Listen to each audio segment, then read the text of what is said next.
Hello, good morning, or good afternoon, or good evening. Thank you for being here again for Random Friday Musing. So I haven't been here for a little while, but I've been on holiday, which has felt fantastic. But I'm back and thinking again, wondering, musing. And one of the things I was thinking about this week was how much we are influenced by other people. You know, I noticed this just walking down the road. I bet you do the same.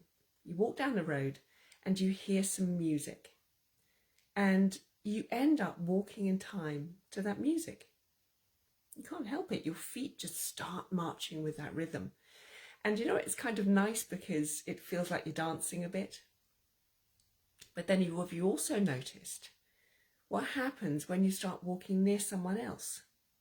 You start being affected by their rhythm, by their pace of walk.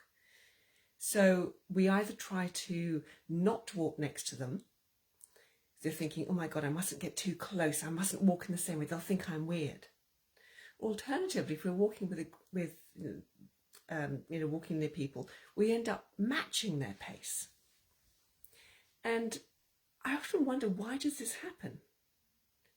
Is it because we want to be part of a group? Is it because we want to be the same as everybody else? Why is it?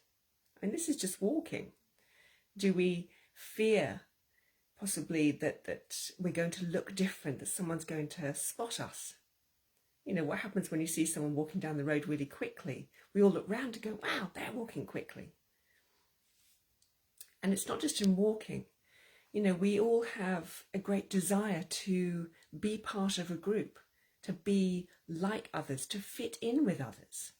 You know, just go back to when you were a teenager and you always want to dress the same as your friends. You want to look the same, to act the same, because we're so terrified of being cast out, so terrified of being on the outside of this group.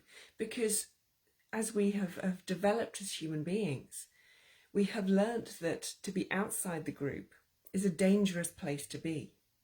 You know, that is when you are vulnerable. That's when you could be under attack. It's when you don't have any defenses. So a part of us, a part of our sort of instinctual us, has almost given away our independence to say, if I can fit into the group, I feel safer. If I can march to the rhythm of the group, I feel safer. I won't stand out. I won't be ostracized. And yes, it's lovely to be part of a group. You know, we all enjoy it. But when do we start giving away a part of us? You know, when do we start abdicating our own individuality, giving our own individuality up, and, you know, saying I can be like somebody else? It's fine to walk at the same pace. It's fine to, you know, copy someone else's fashion. But when we start giving up a part of our character, a part of our thinking, then I believe we start running into trouble.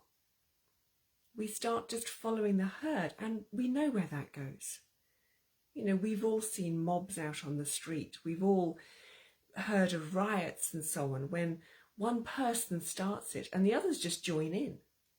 It's like in Russia, you know, they always said if there's a queue, you just join it. This is years ago. They don't know why they're queuing. They just queue because everybody else is in that queue. We don't want to be like that as people.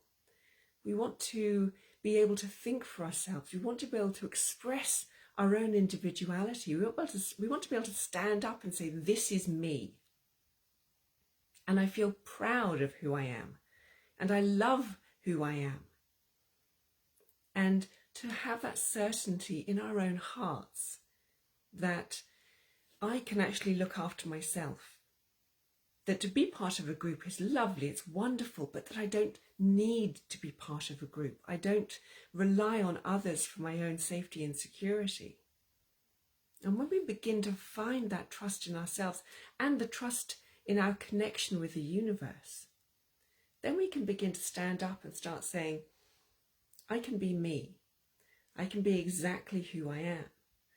And, you know, some of you might know I'm tall, and not so much now, but I used to wear a lot of high heels. And people would say, but when you wear high heels, you stand out even more. And it took courage. It took a lot of courage for me to be able to stand up and say, I'm going to look like this. I'm going to dress like this. I'm going to be who I am. And people would stare and they would criticize. I had a lot of criticism from people wondering why such a tall woman would wear high heels. Why? Because I wanted to. And it is very easy for us to take this criticism from other people and say, oh, no, I must not be myself. I mustn't stand up and be who I am. But if not now, then when will we do it?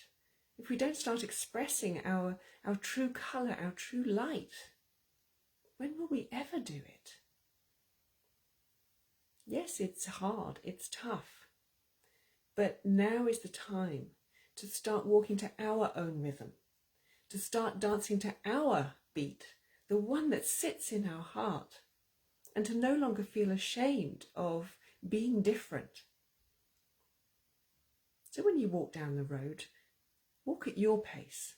Ignore everything around you. And put your focus in your heart and in your head and listen to your soul and do exactly as your soul wants you to do. You don't need a dance partner. You have one. The dance partner is our heart, our soul, our higher self. This is the only person we ever need to dance to.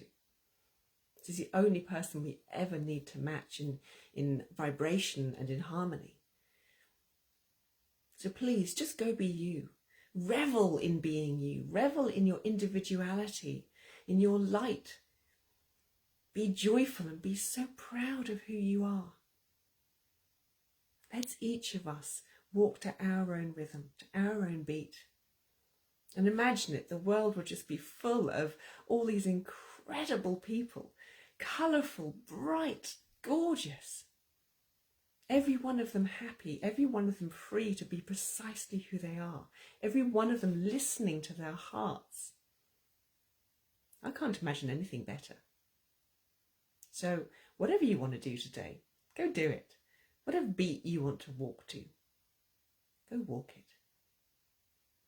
And that was my Random Friday musing for today. So I thank you very much for joining me here. And I look forward to seeing you all again. Many light blessings. Bye-bye.